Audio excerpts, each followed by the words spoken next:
What's that? So I wrote this post, and after putting it together, I really looked at it and I was thinking to myself, what impact have goals had on my life?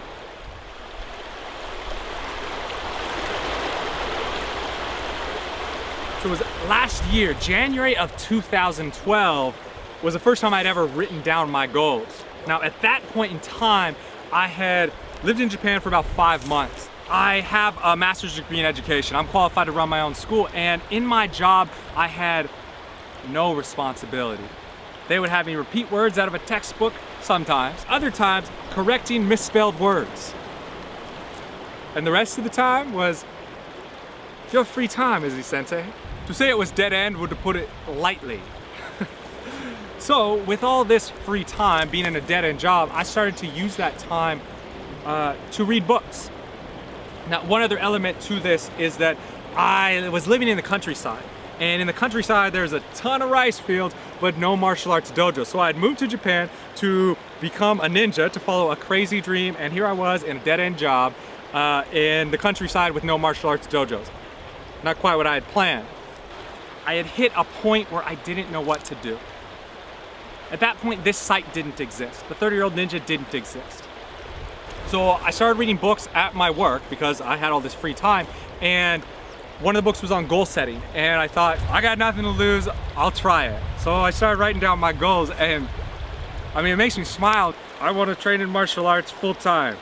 I want to leave this job. I want to stay in Japan. I want to start a movement. I mean, what does that even mean? A movement? A movement for what? I don't know. But at the time, I just wrote it down. Now, over the course of a year, my life has changed in ways I never could have fathomed. I left that job. I started this blog, this site, this business to encourage you to follow your dreams. Started a movement. I now train in martial arts as much as my body can physically take. And I live in Japan, the historical capital, Kyoto. Now that moment, when I wrote down those goals, something magical happened. And I do dare to call it magical. Something special happened that allowed me at that point in time to begin focusing on doing it.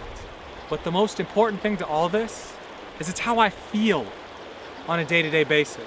I feel excited, I feel inspired, I feel motivated, I feel committed, I have discipline, I'm becoming a better person. That's what matters the most. And I credit that moment of writing the goals to igniting this. So with all that being said, what I want to encourage you to do is to write down your goals. I don't care how crazy they are, I don't care whatever they are. Just write them down. They don't have to be perfect. Goal setting is a process. You'll learn as you go. So go, write it down. All right, that'll cover it. Peace.